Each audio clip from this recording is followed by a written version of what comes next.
E rieccoci cari telespettatori, allora ci immergiamo negli abissi, ci immergiamo in altre realtà, sogniamo, è il tempo di sognare, insomma di staccare con il quotidiano e chi ci aiuta a farlo nel modo migliore, Maurizio Chiovato, documentarista che ci supporta sempre con mete lontane, ben ritornato con noi. Grazie a voi.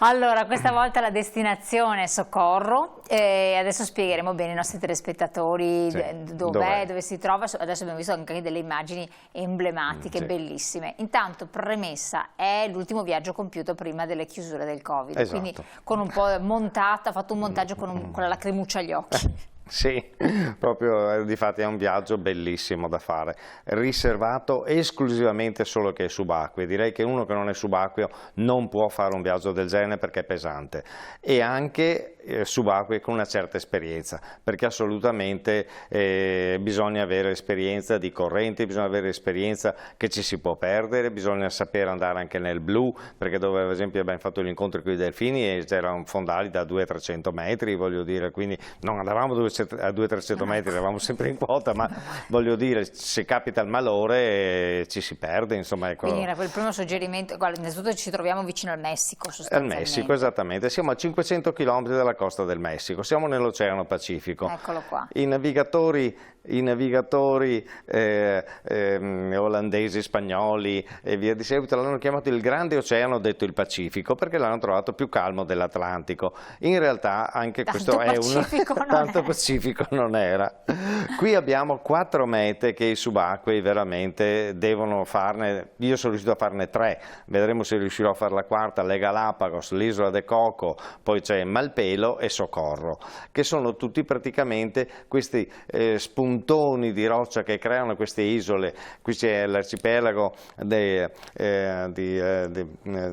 Socorro, va bene, però stavo guardando una cosa, sono queste isole, sto guardando la cartina perché effettivamente fa comprendere, è in una zona costiera vicino anche a delle aree turistiche, delle spiagge. Sì, però siamo molto lontani dalla costa. Perché sembra vicino invece. No, siamo, è la cartina del mappamondo, per dire, l'ho preso, ecco, vediamo, qui lo vediamo meglio, che siamo parecchio lontani, sono 500 km dalla costa. Caspita. L'arcipelago di non mi ricordo, mi sfugge sempre il nome, Revillagigedo. Non è neanche un nome semplice. E quindi è formato, l'isola di Clario è l'unica che non siamo andati a vedere perché ci sarebbero state altre 30 ore di navigazione. 30 ore? Sì, abbiamo fatto 2 giorni. Quindi tra Isla Socorro che vediamo lì e Isla Clari, abbiamo San Benedicto e Rocca Partida. Socorro, allora, Rocca Partida è uno scoglio, quello che abbiamo visto nella presentazione, uno scoglio che viene fuori dove abbiamo l'incontro con gli squali che stanno dentro proprio delle tane, comunque poi le vediamo meglio. Poi abbiamo Rocca Partida, cioè lo scoglio, e San Benedicto che è un'isola abbastanza grande, sempre disabitata, e infine Socorro che è la più grande, che non si può scendere a terra, che c'è un penitenziario. C'è un penitenziario. C'è un penitenziario. Per diciamo i più cattivi, perché si trovano lì che non hanno più visite parenti, perché non può venire nessuno a visitarli, sono proprio completamente isolati dal mondo e è anche impossibile scappare perché chiaramente 500 km di mare non è che...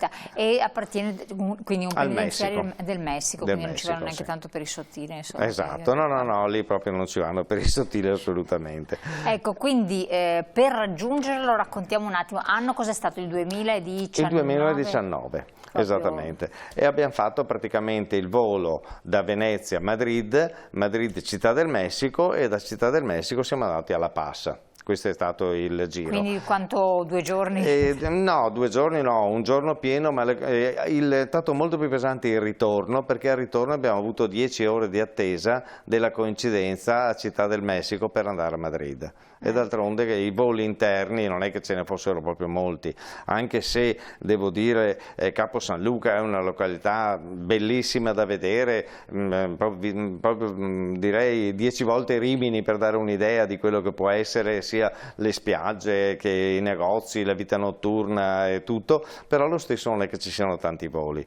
Capito, quindi è turistica, ma è turistica, sì, però non ha molti voli, soprattutto al ritorno abbiamo avuto questa pausa a Città del Messico, è stata veramente pesante. E Città del Messico non è possibile prenderla come pausa, dici, per girare per la città? No, beh, ci siamo fermati in un altro viaggio che abbiamo fatto in Messico quando siamo andati sempre a Capo San Luca, che abbiamo fatto il giro, però eravamo a terra, però la Città del Messico, ricordiamoci che è il crocevia della droga, ecco, quindi bisogna stare molto attenti, veramente molto attenti. Siete stressante.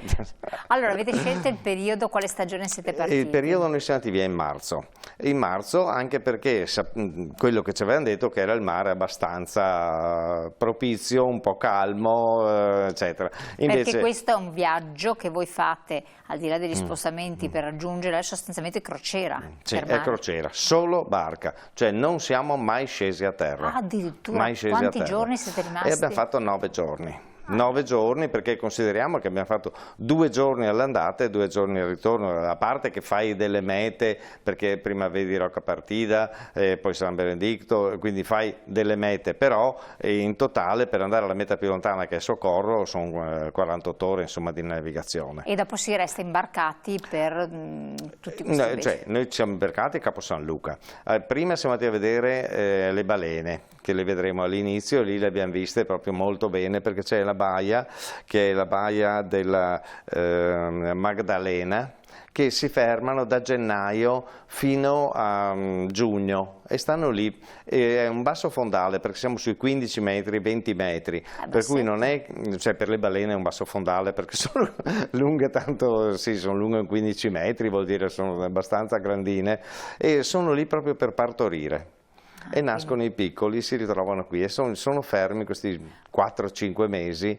Quindi voi avete scelto la stagione sia in cui il mare era più tranquillo, però volevamo vedere anche le balene. Consideriamo che l'acqua è sempre fredda, perché abbiamo sempre... stavo pensando, ma comunque... Sì, abbiamo la corrente antartica, il vantaggio è che l'incrocio delle correnti porta molto nutrimento, perché il plancton è il primo anello della catena alimentare.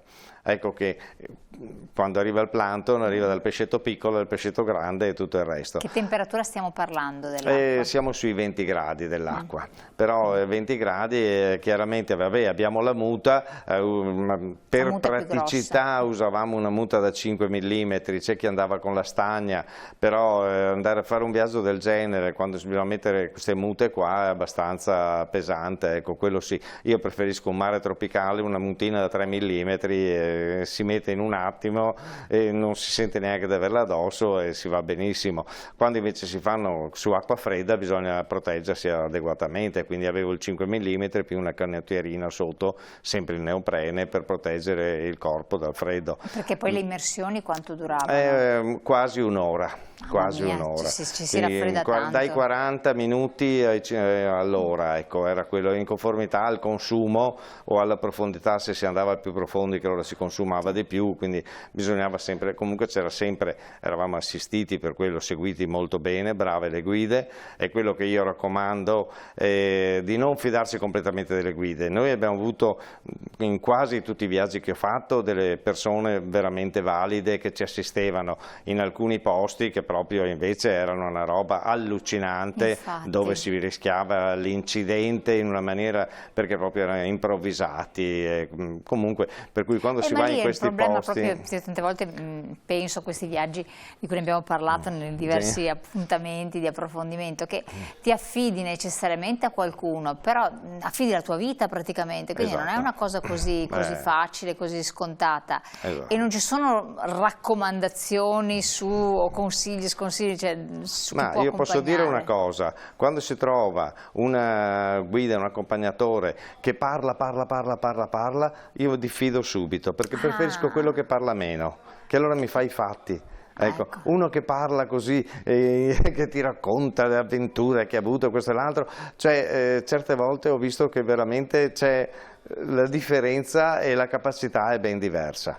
Ecco, cioè, quindi... da chi parla tanto io mi diffido, dico no, un attimo, qui non mi dà la fiducia necessaria. Ormai l'esperienza insegna, sì. ha insegnato tanto, ha vero? insegnato tanto, sì, soprattutto sì. Eravate un gruppo di quante persone? Eravamo in 15 persone. Quindi un bel gruppetto? Un bel gruppo, sì, no, un bel gruppo, siamo stati d'accordo. Ecco, l'unica cosa, ripeto, di pesante è stato il mare. Il mare, abbiamo avuto delle onde anche abbastanza spesso, e tanto per dire, quando si camminava nella nave, il corridoio è stretto, ci siamo trovati a fine soggiorno, quando siamo tornati a terra, che avevamo un po' i lividi nelle spalle, perché camminando andavamo a sbattere da una parte all'altra del corridoio. Hai capito. Quindi, benissimo. tanto per dare un'idea di com'era il mare. L'imbarcazione di che dimensione era? Era un 40 metri, per quello era parecchio grande, quello sì, però queste imbarcazioni qua sono tutte trasformate successivamente. Cosa hanno fatto? Aumentano le cabine, e per fare cabine aumentano l'altezza.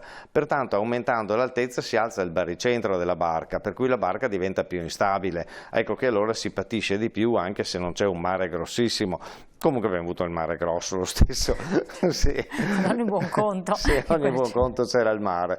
E difatti certe ho ripreso un po' di onde, ma poi non potevo neanche riprendere, perché le onde arrivavano addirittura sopra, proprio dove c'era la terrazza, diciamo il prendisole finale, arrivavano fin sopra, per cui a quel punto lì non ho neanche potuto fare le riprese, perché avrei rovinato la macchina fotografica. Comunque era marzo per quanto riguarda la stagione, che lì che cos'è, che stagione sarebbe? Qui siamo a livello dell'equatore, per cui bene o male, cioè, il clima è sempre quello. Diciamo che c'è la stagione secca, la stagione umida. Però non è freddo. Non è freddo, non è assolutamente freddo, ecco, quello sta benissimo. Esternio si sta benissimo, però ripeto, un viaggio del genere in cui si sta solo in barca, è l'unico momento di sollievo, quando riesci ad andare sotto, alta, c'erano immersioni in cui la risacca arrivava fino a 20 metri, per cui proprio ti spostava completamente. Per cui non è che certe immersioni eravamo tranquilli come fossimo in acqua quieta, cioè si sentiva anche lì, tanto è vero che il mio compagno di stanza, Maurizio pure lui, ha avuto problemi e ha rimesso in acqua. Quindi a quello dà fastidio, ma veramente fastidio, perché poi bisogna togliere l'erogatore e buttare fuori, perché sennò se ci rimetti dentro l'erogatore dopo ti trovi tutta la parte acida in bocca di nuovo. Quindi scombussolato completamente. Sì. E poi il mal di mare, diciamo che va per successione. La prima, diciamo, il primo gradino, il primo step, ti viene sonnolenza. Il secondo inizia ad avere un po' di nausea, non hai appetito e via di seguito. Il terzo, quando inizia la salivazione eccessiva, vuol dire che ci sei e tra un po'. Questi sono gli step. Non sono stato male da rimettere, però voglio dire non ero lucidissimo, ecco, quello sì, perché quando ti trovi a fare giornate intere sempre a movimento, quando tu arrivi a terra soffri il mal di terra, perché cammini a gambe larghe aspettando che si muova la terra. E comunque non c'erano attracchi possibili? No, non c'erano attracchi possibili, assolutamente. L'unico attracco era Socorro, dove c'è il penitenziario, ma lì è vietato. Lì proprio non si poteva scendere a terra, e avremmo dovuto avere la visita dell'ispezione, dell'ispettore che doveva venire in barca ad accertarsi che eravamo tutti subacquei, fare il controllo documenti, che invece poi non c'è stata, perché appunto c'era mare mosso, anche loro non si sono mossi, ecco.